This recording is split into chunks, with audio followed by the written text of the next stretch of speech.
नमस्कार, मी सुवर्णा. संध्याकाळच्या बातम्यांमध्ये आपल्या सगळ्यांचं स्वागत. पुढचा 1 तास आपण दिवसभरातल्या महत्त्वाच्या घडामोडींचा आढावा घेणार आहोत. सुरुवात आपण पावसासंदर्भातल्या बातम्यांनी करतोय. भारतीय हवामान खात्याकडून राज्यात पुढचे 3 दिवस म्हणजे दिनांक 8 जुलै 2022 पर्यंत अतिवृष्टीचा इशारा देण्यात आलाय. विशेषतः कोकण विभागातील सगळ्या जिल्ह्यांना मुसळधार ते अतिमुसळधार पावसाचा इशारा देण्यात आलाय. खबरदारीचा उपाय म्हणून राज्यात राष्ट्रीय आणि राज्य आपत्ती प्रतिसाद दलाच्या 15 तुकड्या तैनात करण्यात आलेल्या आहेत. तर कोकण विभागामध्ये पालघर जिल्ह्यात गेल्या 24 तासात सरासरी 100.1 मिलीमीटर पाऊस झालेला आहे. पालघर जिल्ह्यामध्ये पावसाचा जोर वाढतोच आहे. भारतीय हवामान विभागाकडून मिळालेल्या माहितीनुसार जिल्ह्यात अतिवृष्टी होण्याची शक्यता वर्तवली जाते.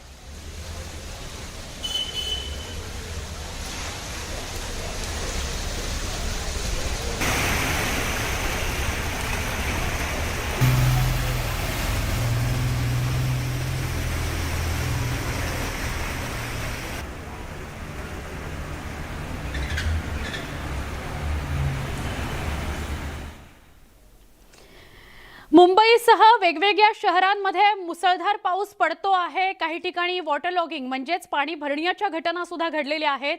या सगळ्या विषयीचा वृत्तांत आपण बघणार आहोत. कर्नाटकमध्ये सुरू असलेल्या मुसळधार पावसामुळे जनजीवन पुरतं विस्कळीत झालेलं आहे. काल संध्याकाळी अभियांत्रिकी महाविद्यालयाची कंपाऊंड वॉल कोसळली आणि 3 चारचाक्यांचं किंवा कारचं आपण म्हणूया 3 कारचं मोठं नुकसान झालेलं आहे. पावसामुळे भिंत चक्क गाड्यांवर कोसळली, तर काही ठिकाणी भिंत कोसळून रस्ताही बंद झालाय. हिमाचल प्रदेश सारखा भाग असेल किंवा मुंबई आणि आसपासचा भाग असेल किंवा वेगवेगळ्या राज्यातून सुद्धा मुसळधार पावसाच्या बातम्या येत आहेत. ही दृश्य आपण बघतो आहोत. एक भिंत कोसळली कर्नाटकामध्ये आणि ती भिंत खाली पार्क केलेल्या गाड्यांवर कोसळली. त्यामुळे 3 ते 4 कार्स खूप मोठ्या प्रमाणात नुकसान झालेलं आहे. पावसामुळे कर्नाटकातल्या काही भागांमधलं जनजीवन विस्कळीत झालंय. मुसळधार पाऊस पडतोय, अक्षरशः कोसळतोय असं म्हणावं लागेल. त्यात नेमकी ही भिंत कोसळल्यानं ज्या 4 गाड्यांचं नुकसान झालंय त्यांनाही मोठा फटका बसलाय. त्यांच्या चालकांनाही मोठा फटका बसलेला आहे. अभियांत्रिकी महाविद्यालयाची ही भिंत काल संध्याकाळी कोसळलेली आहे. कर्नाटकानंतर आपण हिमाचल प्रदेशमधली परिस्थिती बघणार आहोत. हिमाचल प्रदेशमध्ये गेल्या काही दिवसांपासून मुसळधार पाऊस कोसळतोय. पावसामुळे चक्क या ठिकाणी सगळ्या नद्या दुथडी भरून वाहू लागलेल्या आहेत. कुल्लू भागामध्ये झालेल्या तुफानी पावसामुळे अनेक घरांचं मोठं नुकसान झालेलं आहे. कुल्लूचा परिसर आपण बघतोय, पर्यटनासाठी पर्यटन स्थळ म्हणून अत्यंत उत्तम जागा आहे कुल्लू ही. पण मुसळधार पावसामुळे सध्या सगळ्या नद्या दुथडी भरून वाहत आहेत. या नद्यांचं जर असं रूप आपण बघितलं, फेसाळणारं, मोठा आवाज करत घोंघावणारं पाणी असं पुढे जात आहे असं जर आपण पाहिलं तर अक्षरशः भीती वाटेल. या सगळ्यामुळे स्थानिकांचे मोठे हाल होत आहेत.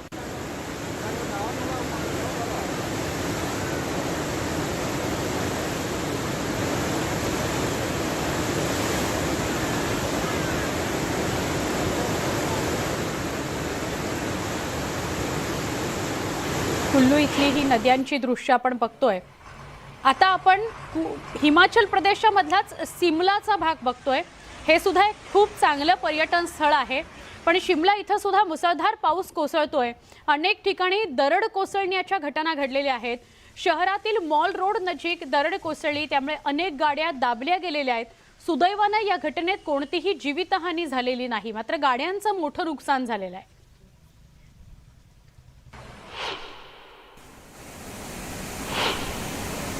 हिमाचल प्रदेशमधलीच अजून काही दृश्य आपण बघणार आहोत. इथल्या कुलूमध्ये ढगफुटीच झाली आहे असं म्हणायला हवं. जनजीवन त्यामुळे पूर्णपणे विस्कळीत झालेलं आहे. अनेक ठिकाणी पर्यटक अडकून पडलेले आहेत. नद्यांच्या आसपासचे जे रिसॉर्ट्स आहेत, नद्यांच्या आसपास राहणारी जी नागरिक आहेत त्यांना याचा जास्त फटका बसतोय. प्रशासन सज्ज आहे, मदत कार्य सुरू आहे. पुढील काही दिवस मुसळधारच पाऊस पडणार आहे असा हवामान विभागाने इशारा दिलाय. त्यामुळे येणाऱ्या पर्यटकांना आणि स्थानिकांना सुद्धा अलर्ट रहा अशाच सूचना करण्यात आलेल्या आहेत. अनेक ठिकाणी तर असं काळं मातीयुक्त क्षारयुक्त पाणी नद्यांमधून वाहतं आहे. त्यामुळे नागरिकांनी खबरदारी घ्यावी।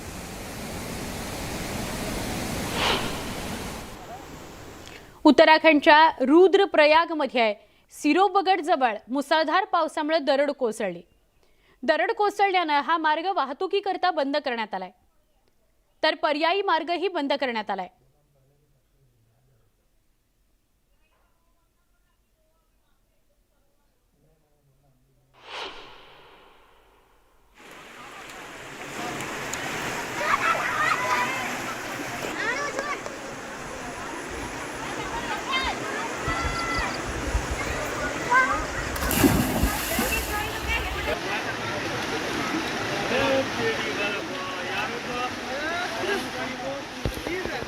ही दृश्य आपण बघतोय बिहारच्या पूर्णिया जिल्ह्यातील पावसाची तुफान बॅटिंग पाहायला मिळाली। मात्र या पावसामुळे जिल्हा पाणीमय झालेला आहे, तर गावांमध्ये अनेक ठिकाणी चिखलाचं साम्राज्य निर्माण झालंय। गावामधील काही नागरिकांचं स्थलांतरही करण्यात आलंय। पूर्णिया बिहार इथली दृश्य आहेत। किती मोठ्या प्रमाणात पाऊस पडलाय आणि नागरिकांचे किती हाल झालेत ते दृश्यांमध्ये दिसतंय।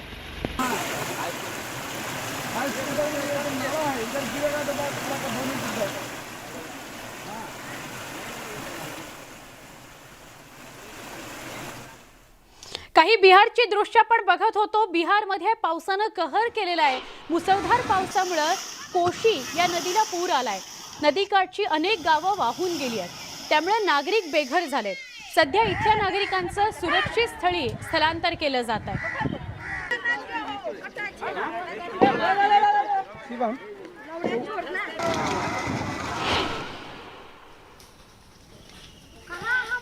तर आसाम मधली दृश्य बघतोय।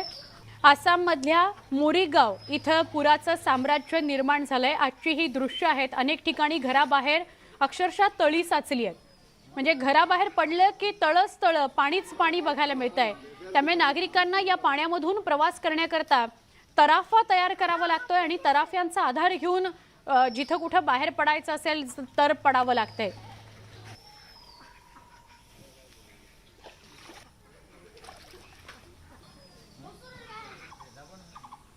आता महाराष्ट्राकडे येऊया। महाराष्ट्रातल्या पावसा पाण्याच्या बातम्या बघणार आहोत। साताऱ्यामध्ये प्रतापगड परिसरात मोठ्या प्रमाणात दरड कोसळल्याची घटना घडली आहे।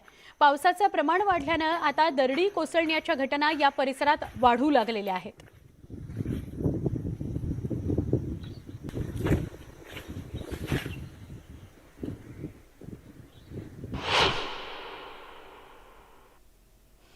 महापुरामुळे पंचगंगा नदीनं रौद्र रूप धारण केलंय। कोल्हापुरामध्ये दरवर्षी पंचगंगेमुळे पूर येतो, मात्र याच पंचगंगेमुळे कोल्हापूर सुजलाम आणि सुफलाम होतं। सध्या पंचगंगा इशारा पातळीकडे वाटचाल करतेय, त्यामुळे पूरस्थिती निर्माण होण्याची भीती आहे। मात्र महापुरापूर्वी कोल्हापूरला समृद्ध करणाऱ्या पंचगंगा नदीचं विहंगम दृश्य आज आम्ही तुम्हाला दाखवणार आहोत। ही कोल्हापुरातली दृश्य ड्रोनच्या माध्यमातून घेतलेली ही दृश्य आहेत। पूर्ण कोल्हापूर शहर दिसतंय, पंचगंगा नदी दिसतेय, कोसळणारा पाऊस दिसतोय आणि त्यामुळे हिरवगार झालेलं वातावरण सुद्धा आपण पाहतो आहोत। पण पंचगंगेने रौद्र रूप सुद्धा धारण केलेलं आहे, त्यामुळे पंचगंगेच्या काठी राहणाऱ्यांनी काळजी घ्यावी असं आवाहन केलं जात आहे।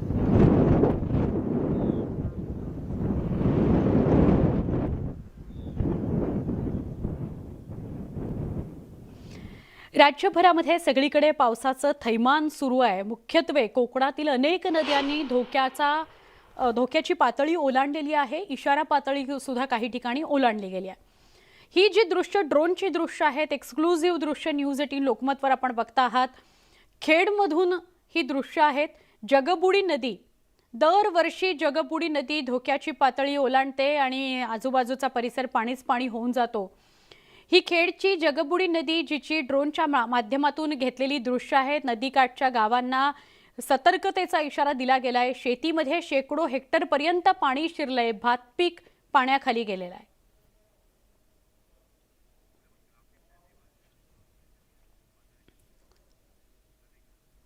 ग्राफिक्सच्या माध्यमातून आपण नजर टाकूया कुठल्या नद्यांनी इशारा पातळी ओलांडलेली आहे। नदीचं नाव जगबुडी, तालुका खेड, इशारा पातळी 5 मीटर आहे, पण सध्याची पातळी 5.85 मीटर।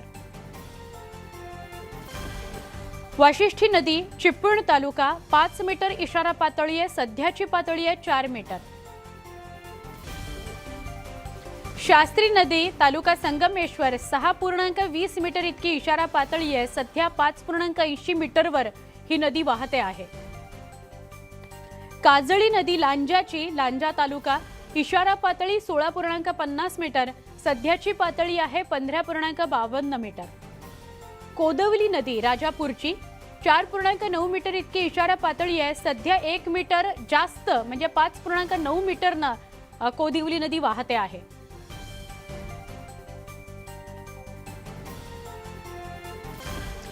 गडचिरोलीतून बातमी येते. गडचिरोलीतल्या मेडीगट्टा कालेश्वर धरणाचे 30 दरवाजे उघडण्यात आले. गेल्या 3 दिवस सातत्यानं कोसळणाऱ्या पावसामुळे धरण क्षेत्रातील पाणी साठ्यामध्ये प्रचंड वाढ झाली आहे.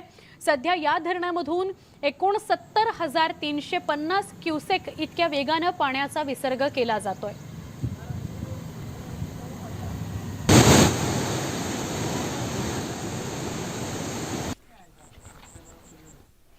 भंडाऱ्याच्या लाखांदूर तालुक्यातून वाहणाऱ्या चुलबंद नदीला पूर आला. पुराच्या पाण्यात काही शेतकरी अडकून पडलेले होते.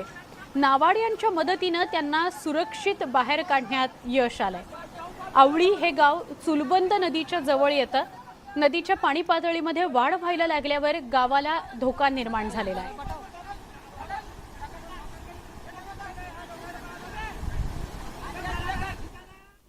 रत्नागिरीला पावसानं झोडपून काढलेला आहे. चिपळूणमध्ये पूरसदृश्य परिस्थिती निर्माण झालेली आहे. मुसळधार पावसामुळे गडनदी धरण पूर्ण क्षमतेनं भरलेलं आहे. चिपळूण, पेण आणि सांगलीची दृश्य आम्ही सकाळच्या वेळची तुम्हाला दाखवतोय. प्रशासनाकडून परिसरातील नागरिकांना सतर्क रहा असा इशारा देण्यात आलाय. नदीपात्रात कुणीही जाऊ नका अशा सक्त सूचना पाटबंधारे विभागाकडून करण्यात आल्यात. संबंधित गावांना तशा सूचना पोहोचवल्या गेल्यात. मुसळधार पावसामुळे गडनदीला पूर येऊन कोंडिवरे, कळंबुशी, कासे या भागातील शेती पाण्याखाली गेली आहे. पेण परिसरात तुफान पाऊस पडतोय, त्यामुळे अनेक भागांना पेणमधल्या पावसानं झोडपून काढलंय. अनेक नद्या दुथडी भरून वाहत आहेत. सांगली जिल्ह्यात पावसाची संततधार सुरू आहे. चांदोली धरण परिसरात पावसाचा जोर वाढलाय. गेले 2 दिवसांपासून कोसळलेल्या पावसामुळे कृष्णा नदीच्या पाणी पातळीत वाढ झाली आहे. नदीची पाणी पातळी 6 फुटांच्या जवळ आहे. त्यामुळे परिसरातील नागरिकांना खबरदारी घेण्याचं आवाहन करण्यात आलंय.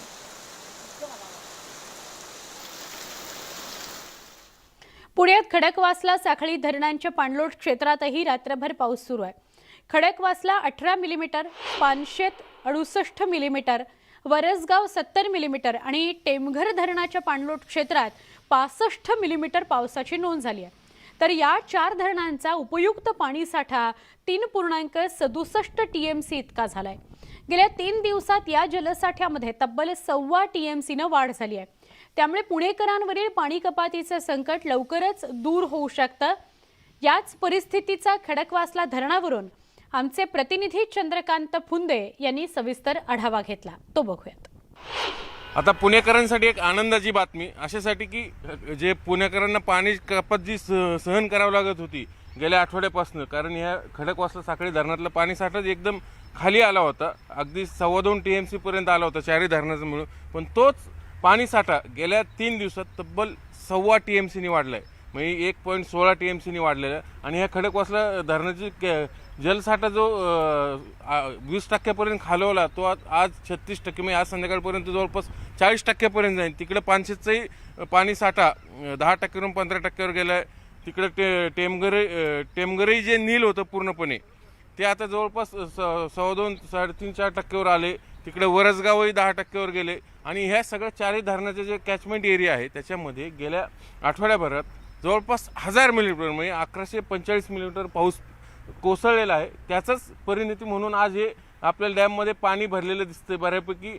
थोडक्यात पुणेकरांची सध्याची जरी पाणी कपातीचे आपल्याला पालिकेने सांगितलेले 10 दिवसानंतर आम्ही पुन्हा आढावा घेणार. थोडक्यात 10 दिवसानंतर पुणेकरांवरील पाणी कपातीचे संकट हे टळू शकतं, अशीच सध्याची ही धरणाची परिस्थिती आहे. जर आणखीन हा पाऊस असाच पडत राहिला तर लवकरच पुणेकरांवरील पाणी संकट जे हे कायमचं टळेल आणि पुणेकरांना पुन्हा पुरेसं पाणी मिळेल अशी आशा करायला हरकत नाही. व्हिडिओ जर्नलिस्ट सचिन हंचाटेसह चंद्रकांत फुंदे, न्यूज 18 लोकमत, पुणे. तर सिंधुदुर्ग जिल्ह्याला मुसळधार पावसानं झोडपून काढलंय। यामुळे जिल्ह्यातील अनेक भागात नदी नाले दुथडी भरून वाहत आहेत। कुडाळ तालुक्यातील माणगाव मधल्या दुकानवाड या पुलावरही पाणी आलं होतं। या पाण्यातून कार घेऊन जाण्याचा प्रयत्न एका युवकाने केला आणि तो त्याच्या चांगल्याच अंगलट आला। वेगवान प्रवाहामुळे ही कार पाण्यात वाहून जाऊ लागली। यावेळी ग्रामस्थांनी धाव घेत या युवकाचा मात्र जीव वाचवलेला आहे। कार मात्र वाहून गेलेली आहे।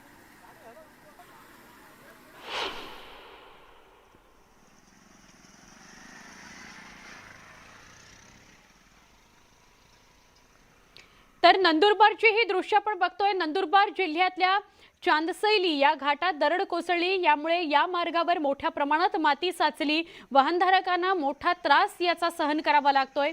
गेल्या 3 ते 4 दिवसांपासून मातीचा हा ढिगारा रस्त्यावर असाच पडू नये, गाड्या स्लिप होणं, गाड्या न चालवता येणं असे सगळे प्रकार या रस्त्यांवर आपण बघतोय।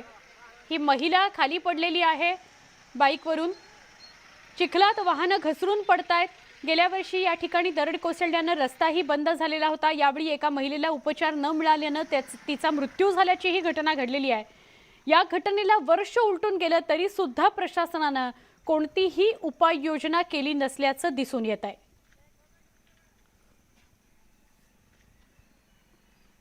रत्नागिरी जिल्ह्यातल्या खेडमधील जगबुडी आणि नारंगी नदीने धोक्याची पातळी ओलांडली आहे। या नद्यांचे पाणी परिसरातील गावांमध्ये शिरलंय। त्यामुळे शेकडो हेक्टरमधील भातपिकाचं मोठं नुकसान झालेलं आहे, कारण ते पाणी शेतीमध्ये सुद्धा शिरलेलं आहे। मात्र नारंगी नदीच्या पुराच्या पाण्यात मगरीचं दर्शन होऊ लागलंय। त्यामुळे खाडीपट्टा विभागातील गावांमध्ये आता भीती पसरते आहे। रत्नागिरीमध्ये पावसाचा जोर अजून कायम आहे। याच नदीचं पाणी काही गावांमध्ये शिरल्यास पाण्याबरोबर मगरीही लोकवस्तीत शिरण्याची दाट शक्यता आहे। त्यामुळे या मगरींचा बंदोबस्त करावा अशी मागणी होती आहे।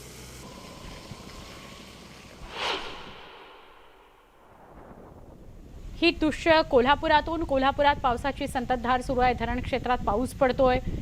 पावसाने पंचगंगा नदीच्या पाणी पातळीत वाढ केलेली आहे। मगाशी आपण ड्रोनची दृश्य बघत होतो, आता आपण थेट पंचगंगा नदीची दृश्य बघतोय आणि आजूबाजूच्या परिसराची दृश्य बघतोय।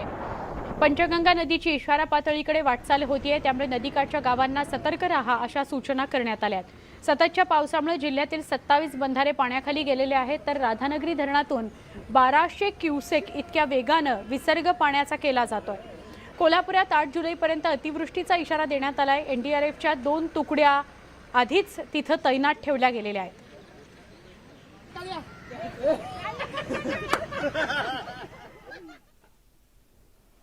राज्यातील अनेक पर्यटकांकरता आनंदाची बातमी अशी की सह्याद्रीच्या पर्वतरांगेत वसलेलं लोणावळ्यातील भुशी धरण अखेर ओव्हरफ्लो झालेलं आहे। धरणाच्या पायऱ्यांवरून पाणी आता ओसंडून वाहू लागलेलं आहे।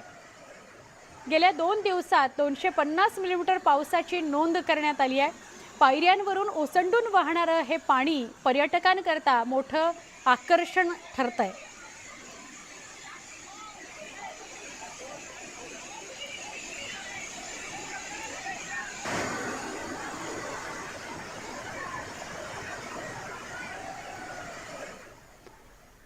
परभणीत मुसळधार पाऊस पडतोय। पूर्णा शहरातून जाणाऱ्या रेल्वे मार्गावर बांधण्यात आलेल्या भुयारी मार्गात पावसाचं पाणी साचलंय। त्यामुळे नागरिकांमध्ये हा मार्ग अडचणीचा बनलाय। या मार्गावरून ये-जा करणं नागरिकांकरता कठीण होऊन बसलंय।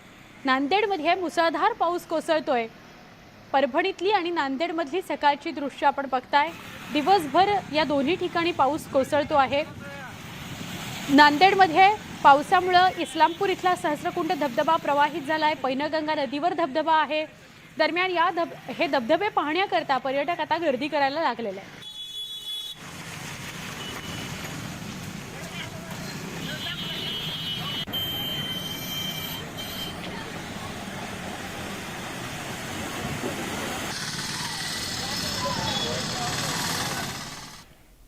एक महत्त्वाची बातमी येते वारकऱ्यांकरता। ही सगळ्यात मोठी बातमी आहे। वारकऱ्यांच्या सगळ्या गाड्यांना टोल माफ करण्यात येणार आहे। मुख्यमंत्री एकनाथ शिंदे यांनी ही मोठी घोषणा केलेली आहे। वारकऱ्यांच्या सगळ्या गाड्यांना टोल माफी दिली जाणार आहे। प्रशासनाला मुख्यमंत्र्यांनी आदेश दिलेले आहेत। त्यामुळे जे कोणी पंढरपूरला जाणार असतील, वारीमध्ये सहभागी होणार असतील, त्या सगळ्यांच्या गाड्यांना टोलमाफी दिली जाणार आहे. या घडीची महत्त्वाची बातमी आहे. 2 वर्षांनंतर पायी वारी करता येते आहे, त्यामुळे आधीच वारकरी खुश आहेत. मुसळधार पाऊस पडतो आहे आणि दुसरीकडे या वारकऱ्यांसाठी एक आनंदाची बातमी. पण आमचे प्रतिनिधी अजित मांढरे यांना अधिक विचारूया. अजित, महत्त्वाची बातमी आहे वारकऱ्यांकरता, काय सांगाल? अगदी बरोबर आहे. वारकऱ्यांकरता ही फार मोठ्या आनंदाची बातमी, कारण का आपल्याला माहिती आहे की फक्त राज्यातूनच नाही तर जगभरातून अनेक वारकरी जे आहेत ते वारी करता येत असतात, त्यांच्या गाड्या असतात. कारण का ते जरी वारीमध्ये चालत असले तरी त्यांची वाहनं जी आहेत त्यांचं साहित्य घेऊन चालत असतात.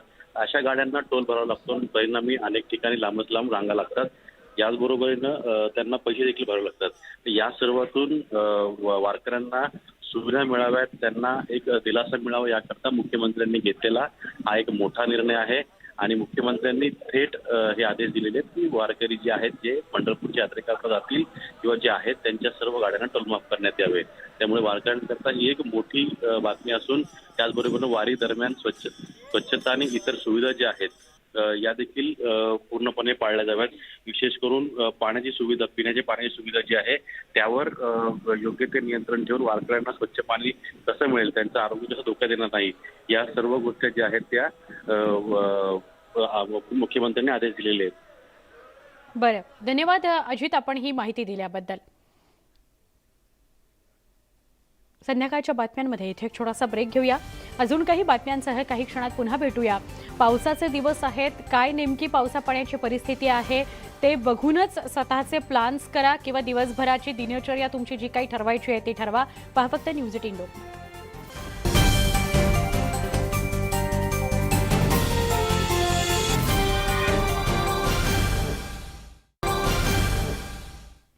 संध्याकाळच्या बातम्यांमध्ये पुन्हा एकदा स्वागत. राजकीय घडामोडींकडे वळणार आहोत. एक महत्त्वाची बातमी आहे. भावना गवळी यांना प्रतोद पदावरून हटवा अशी मागणी जोर धरतीये. संजय राऊतांनी तसं पत्रच प्रल्हाद जोशींना लिहिलेलं आहे. लोकसभेतील प्रतोद पदावरून भावना गवळी यांना हटवा अशी मागणी जोर धरतीये. राजन विचारे नवे प्रतोद असतील असं संजय राऊतांनी या पत्रात म्हटलेलं आहे. शिवसेनेचे संसदीय नेते संजय राऊत यांनी केंद्रीय संसदीय मंत्री प्रल्हाद जोशी यांना पत्र लिहून हे कळवलेलं आहे. शिवसेनेचे संसदीय नेते खासदार संजय राऊत यांनी केंद्रीय संसदीय कार्यमंत्री प्रल्हाद जोशींना पत्र लिहिलंय आणि कळवलंय की खासदार भावना गवळी या आता प्रतोद पदावरून त्यांना हटवावं, त्या शिवसेनेच्या प्रतोद नसतील. आमचे प्रतिनिधी उदय जाधव यांना अधिक विचारूया. उदय, काय अपडेट?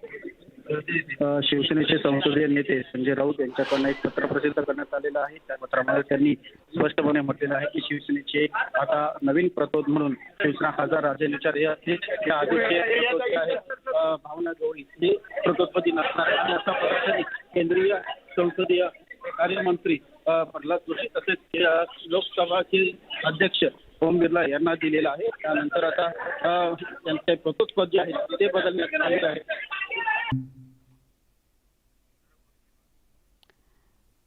भावना गवळी यांना प्रतोद पदावरून हटवावं, राजन विचारे यांना प्रतोदपदी नियुक्त केलं जावं असं संजय राऊतांनी प्रल्हाद जोशी यांना पत्र लिहिलेलं आहे.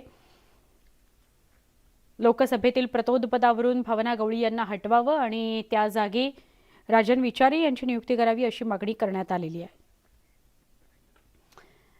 राज्यात लवकरच मंत्रिमंडळाचा विस्तार होणार आहे. आता मुख्यमंत्री आणि उपमुख्यमंत्र्यांनी तर शपथ घेतली. मंत्रिमंडळ विस्तार कधी होणार अशा चर्चा सुरू झालेल्या होत्या, प्रश्न विचारले जात होते. राज्यात लवकरच मंत्रिमंडळाचा विस्तार होणार आहे. देवेंद्र फडणवीस आणि मुख्यमंत्री एकनाथ शिंदे यांची बैठक पार पडली. संध्याकाळी ही महत्त्वाची बैठक आहे. देवेंद्र फडणवीस नागपूरहून मुंबईकडे रवाना झाले. नव्या सरकारमध्ये कुणाला संधी मिळणार याची उत्सुकता आहे. ह्या बैठकीनंतरच त्याची स्पष्टता होऊ शकेल. संध्याकाळी उपमुख्यमंत्री देवेंद्र फडणवीस आणि मुख्यमंत्री एकनाथ शिंदे यांची बैठक नियोजित आहे. आमचे प्रतिनिधी तुषार कोहळे यांना अधिक विचारूया. तुषार, कालच पत्रकारांशी संवाद साधताना देवेंद्र फडणवीस म्हणाले होते की एकनाथ शिंदे ठाण्याला गेलेले आहेत, मी इथे नागपूरला आलेलो आहे, त्यामुळे आम्ही लगेचच मुंबईला गेल्या मंत्रिमंडळ विस्तारासंदर्भातली बैठक घेणार आहोत. काय अधिक सांगशील? सोना, निश्चितच जेव्हा सरकार स्थापन झालं त्यानंतरच ठरलं होतं की सरकार स्थापन झाल्यानंतर आपण मंत्रिमंडळ विस्तारावर चर्चा करायची आणि दोन्ही गटाला म्हणजे भाजपच्या खात्यात कोणते मंत्रिपद येईल आणि शिंदे गटाच्या खात्यामध्ये कोणती मंत्रिपद येईल यावर चर्चा केली जाईल. तर त्या संदर्भातची महत्वपूर्ण बैठक आज होण्याची शक्यता आहे. आजच उपमुख्यमंत्री देवेंद्र फडणवीस हे 3 वाजता नागपूरवरनं मुंबईसाठी निघाले.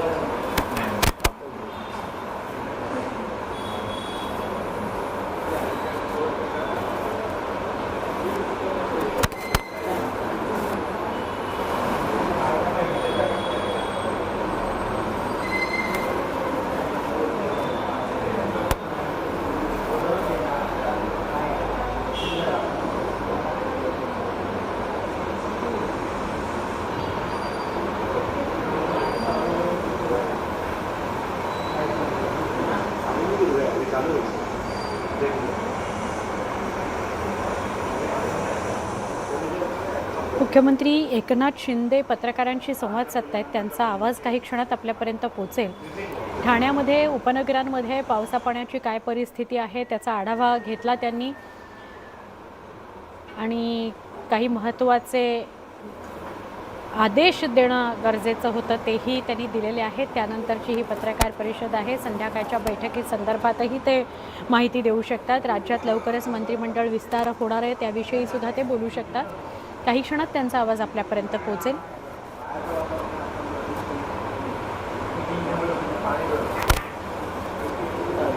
मुख्यमंत्री एकनाथ शिंदे यांनी मुंबईमध्ये सुद्धा आपत्ती व्यवस्थापन कक्षात जाऊन 5000 CCTV बसवलेत.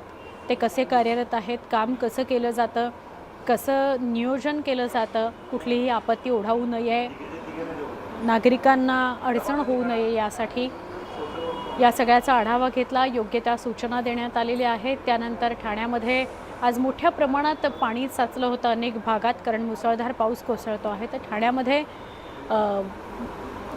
पाणी भरण्याच्या घटनासुद्धा घडल्या आणि ट्रॅफिक जॅमच्या पण घटना घडल्या. त्या पार्श्वभूमीवर आढावा घेऊन त्यानंतरची ही पत्रकार परिषद असावी अशी माहिती तरी मिळते आहे. दरम्यान आज एक संध्याकाळी महत्त्वाची बैठक आहे. मुख्यमंत्री एकनाथ शिंदे आणि उपमुख्यमंत्री देवेंद्र फडणवीस यांची ही बैठक आहे. मंत्रिमंडळ विस्तारासंदर्भातली ही बैठक असेल असं कळत आहे. एकनाथ शिंदेंचा आवाज आपल्यापर्यंत पोहोचत नाही आहे. तिकडे उपमुख्यमंत्री देवेंद्र फडणवीस नागपूरहून मुंबईकडे रवाना झालेले आहेत. ते आमचे अतिरिक्त मुख्य सचिव, प्रधान सचिव सगळेच होते आणि या संपूर्ण अधिकाऱ्यांसोबत आणि पंढरपूर व्यवस्थापन समिती, मंदिर समिती, तिथले सर्व अधिकारी जे नेहमी नियोजन करतात त्यांच्याबरोबर चर्चा झाली. त्यांनी केलेल्या तयारीचा आढावा मी घेतला आणि त्यामध्ये अतिशय चांगलं नियोजन या ठिकाणी केलेलं आहे. त्यांनी गेले 2 वर्ष कोविडमुळे ही आषाढी वारी झाली नव्हती आणि म्हणून वारकरी संप्रदाय जो आहे मोठ्या उत्साहामध्ये या वर्षी पंढरपूरला जाणार आहे. त्याच्या संख्येमध्ये वाढ होणार आहे. ही वाढ लक्षात घेऊन नियोजन त्या ठिकाणी केलेलं आहे. साफसफाई, स्वच्छता, आरोग्य, औषधं, बाथरूम, रस्ते सफाई,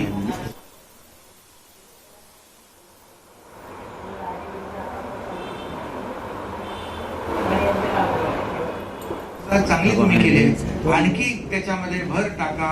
स्वच्छता, मोबाईल टॉयलेट असतील, चेंजिंग रूम असतील, त्याचबरोबर ॲम्ब्युलन्स असतील, साफसफाईसाठी अधिकचे कर्मचारी असतील. वेळ पडली तर आउटसोर्सिंग पण करा, पण मोठ्या एजन्सींची मदत घ्या आणि त्या ठिकाणी मोठ्या प्रमाणावर जो काही कर्मचारी वर्ग आहे तो उपलब्ध करून घ्या, जेणेकरून स्वच्छता, आरोग्य यामध्ये कुठलेही कॉम्प्रोमाइज करण्याची आवश्यकता पडणार नाही. हे देखील मी त्या ठिकाणी सूचित केलेलं आहे. पोलिसांचं जे काही मनुष्यबळ आहे ते इतर लोकांना म्हणजे मुख्यमंत्र्यांसकट माझ्यासकट महत्वाच्या व्यक्तींपेक्षा जो वारकरी संप्रदाय जो आहे, तो वारकरी बांधव भगिनी आहे, दिंड्या आहेत, त्याच्यावर जास्तीचा फोकस करा आमच्या सुरक्षेपेक्षा. हेही मी त्या ठिकाणी त्यांना सांगितलेलं आहे. ट्रॅफिकचं नियोजन अतिशय उत्तम करण्याच्या सूचना मी दिलेल्या आहेत. बिलकुल खड्डे तिकडे असता कामा नये यासाठी संपूर्ण यंत्रणा सज्ज केलेली आहे आणि त्यांना सांगितलंय निधी तुम्हाला कमी पडणार नाही त्याची व्यवस्था देखील मी करण्याच्या सूचना मुख्य सचिवांना दिलेल्या आहेत. त्यामुळे मला वाटतं आणि त्याचबरोबर ज्या गाड्या आपल्या जातात आषाढी एकादशी निमित्त ज्या वारकरी संप्रदायाच्या त्याच्यावर जसं आपण गणपतीला कोकणामध्ये जसे स्टिकर देत होतो तशा प्रकारची त्या वारकरी संप्रदायाने ठिकठिकाणी नोंद करून गाडी नंबर आणि नाव आणि त्यांना तो तिथे टोलमधून टोल फ्री करण्यासंदर्भात देखील मुख्य सचिवांना मी सूचना दिलेल्या आहेत. आमच्या CM ऑफिसमध्ये आशिष कुमार जे आमचे प्रधान सचिव आहेत ट्रान्सपोर्टचे त्यांना देखील सूचना दिलेल्या आहेत जेणेकरून ते कोऑर्डिनेट करतील कम्युनिकेट करतील आणि त्या ठिकाणी त्याची व्यवस्था करतील. STच्या देखील जवळपास 4700 बसेस सोडलेल्या आहेत. आणखी देखील मी शेखर चेन्नईजींना सांगितलंय आणखी लागल्या तरी सुद्धा त्या गाड्या तुम्ही सोडा जेणेकरून आपल्या वारकरी यात्रेकरूंना कुठलीही गैरसोय होणार नाही. त्यामुळे ही आपली वारी जी आहे ही वारी मोठ्या प्रमाणात यशस्वी होईल. माझ्यासारख्या कार्यकर्त्याला संधी मिळालेली आहे पांडुरंगाच्या आशीर्वादाने मुख्यमंत्र्याची आणि पूजा देखील करण्याचा मान संधी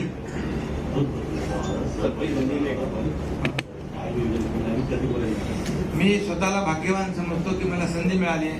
तर आम्ही सगळेजण कुटुंबीय पांडुरंगाच्या पूजेला एकादशीच्या जाणार आहोत.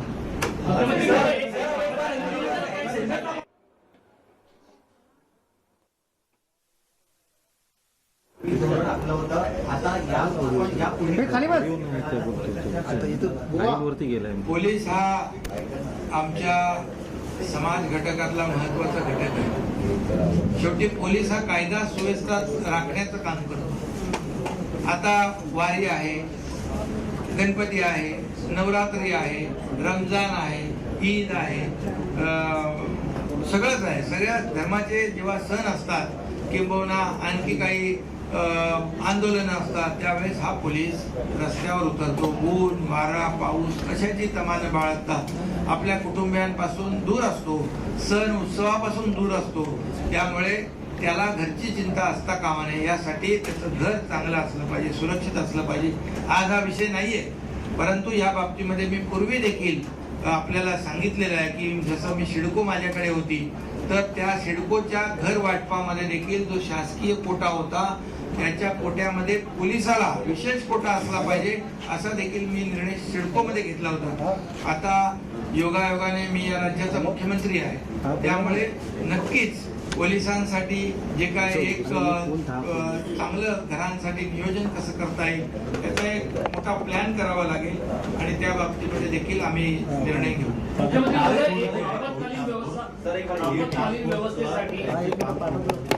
काही सूचना दिलेल्या आहेत. कोविड टास्क फोर्सचे संजय ओक असतील, राहुल पंडित असतील त्यांच्याशी मी बोललो की तर तुमचं काम तुम्ही कंटिन्यू करा. त्याच्यामध्ये आणखी काय तुम्हाला लागलं काही सूचना असतील तर मला नक्की करा. पंढरपूरला वारी आली की वेगवेगळ्या त्या शहरासाठी नियोजन केलं जातं परंतु आपण अशी घोषणा केलेली आहे की पंढरपूर शहराचा एक कायमस्वरूपी आराखडा बनवणार आहोत. विकास आराखडा पंढरपूरचं डेव्हलपमेंट जसं इतर देवस्थानं आहेत हे पंढरपूर जे आहे हे लाखो भक्तांचं देवस्थान आहे, वारकऱ्यांचं देवस्थान आहे, आमचं सगळ्यांचं देवस्थान आहे.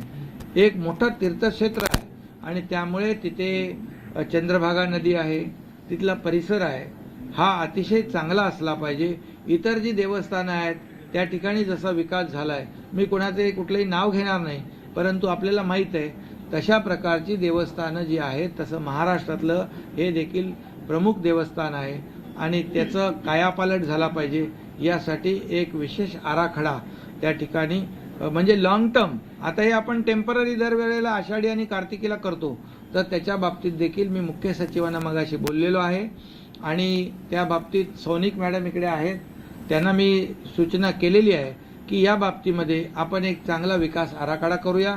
एक लोकांची जी गेल्या अनेक वर्षापासून जी इच्छा आहे भावना आहे पंढरपूर एक तीर्थक्षेत्र तिथे सगळ्या सोयीसुविधा स्वच्छता सगळंच नियोजन तिथले रस्ते तिथले फुटपाथ तिथली आरोग्य व्यवस्था तिथलं सगळं तिथलं इन्फ्रास्ट्रक्चर अगदी चांगलं असलं पाहिजे.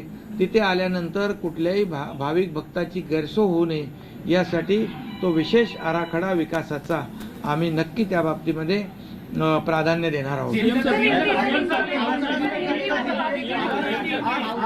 पहिले मराठी होणे तो फिर हिंदी करतो. शिवसेनेचे 12 खासदार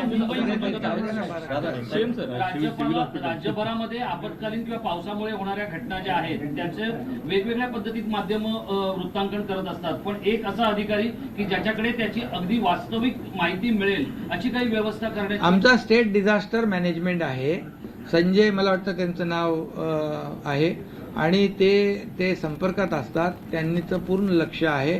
आणि मी स्वतः मुख्यमंत्री म्हणून आपल्याला मी सांगतो, काल सकाळी 6:30 पासून मी सगळ्या जिल्हाधिकारी, मुख्य सचिव, NDRF सगळ्यांच्या संपर्कात होतो आणि मी पूर्ण सगळा आढावा घेत होतो. आणि स्टेट डिझास्टर मॅनेजमेंट जे आहे आपलं ते खूप चांगलं काम करते. सीएम सर, शिवसेनेचे 12 खासदार काय सिव्हिल, अरे बाबा, सिव्हिल हॉस्पिटलचं जे आहे ते मंजूर आपण केलेलं आहे.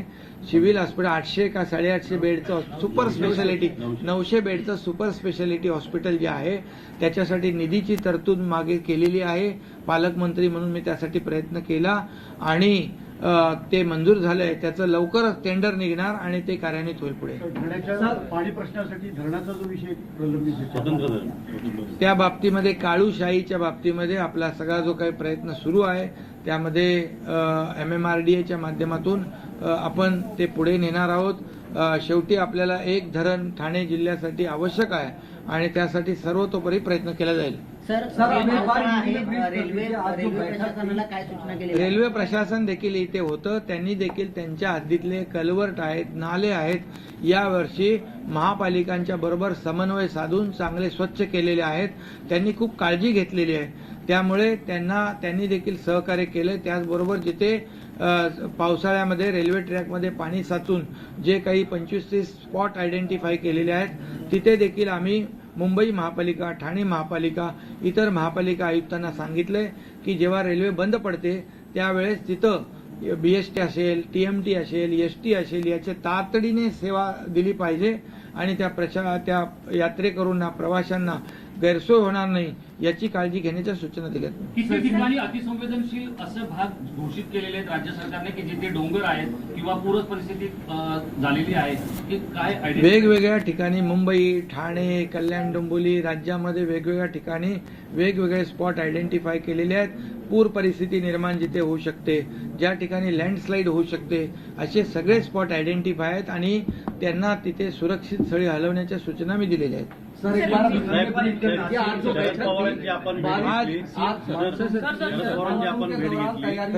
फोटो व्हायरल होतोय त्या फोटो मी फोटो पाहिलेला आहे. तो ही भेट मी अगोदर घेतली होती पवार साहेबांची आणि हे आताची 2-4 दिवसातली भेट नाहीये, ती अगोदरची भेट आहे आणि मी काय त्यांना भेटायला कधी जाऊ शकतो.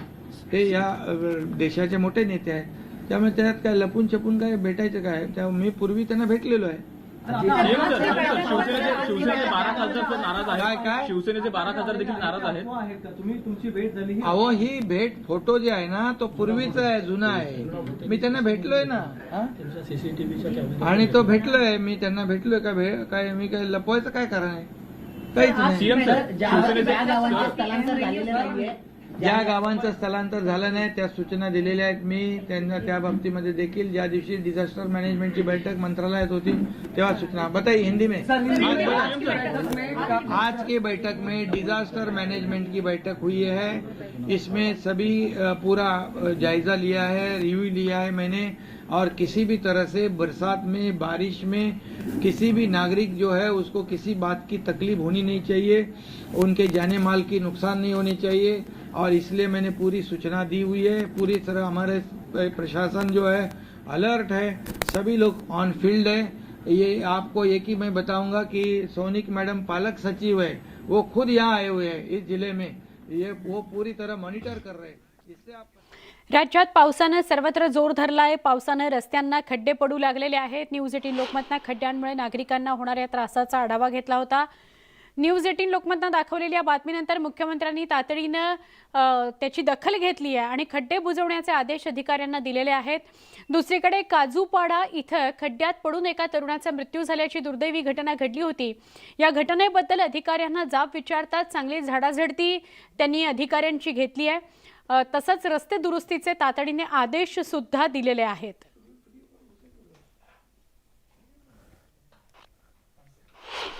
जो वारकरी संप्रदाय जो आहे तो वारकरी बांधव भगिनी आहे, दिंड्या आहेत, त्याच्यावर जास्तीचा फोकस करा आमच्या सुरक्षेपेक्षा, हेही मी त्या ठिकाणी त्यांना सांगितलेलं आहे. ट्रॅफिकचं नियोजन अतिशय उत्तम करण्याच्या सूचना मी दिलेल्या आहेत. बिलकुल खड्डे तिकडे असता कामा नये यासाठी संपूर्ण यंत्रणा सज्ज केलेली आहे आणि त्यांना सांगितलंय निधी तुम्हाला कमी पडणार नाही त्याची व्यवस्था देखील मी करण्याच्या सूचना मुख्य सचिवांना दिलेल्या आहेत. त्यामुळे मला वाटतं आणि त्याचबरोबर ज्या गाड्या आपल्या जातात आषाढी एकादशी निमित्त ज्या वारकरी संप्रदायाच्या, त्याच्यावर जसं आपण गणपतीला कोकणामध्ये जसे स्टिकर देत होतो तशा प्रकारची त्या वारकरी संप्रदायाने ठिकठिकाणी नोंद करून गाडी नंबर आणि नाव आणि त्यांना तो तिथे टोलमधून टोल फ्री करण्यासंदर्भात देखील मुख्य सचिवांना मी सूचना दिलेल्या आहेत. एक छोटासा ब्रेक पहा फक्त न्यूज 18 लोकमत.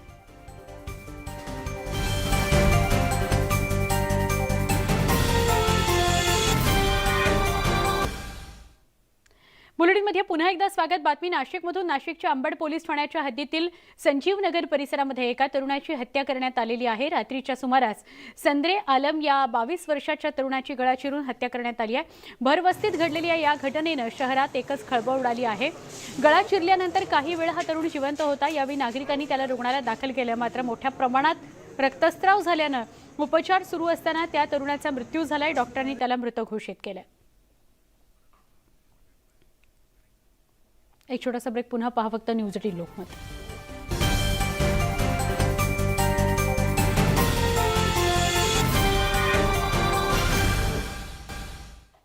बुलेटिनमध्ये स्वागत. कर्नाटकच्या सिनी शेट्टी हिनं फेमिना मिस इंडिया 2022चा किताब पटकावलेला आहे. 3 जुलै रोजी मुंबईत पार पडलेल्या मिस इंडिया 2022च्या अंतिम फेरीत 31 स्पर्धकांवर मात करत सिनी शेट्टी हिनं मिस इंडियाचा मुकुट आपल्या नावावर कोरला. या सगळ्या घडामोडींसह संध्याकाळच्या बातम्यांमध्ये इथेच थांबतोय. महाराष्ट्राची खबरबात घेऊन येतोय माझा सहकारी अजिंक्य. न्यूज 18 लोकमतच्या यूट्यूब चॅनलला सबस्क्राईब करायला विसरू नका. फेसबुक, ट्विटर आणि इंस्टाग्रामवर आम्हाला फॉलो करा. पहा फक्त न्यूज 18 लोकमत.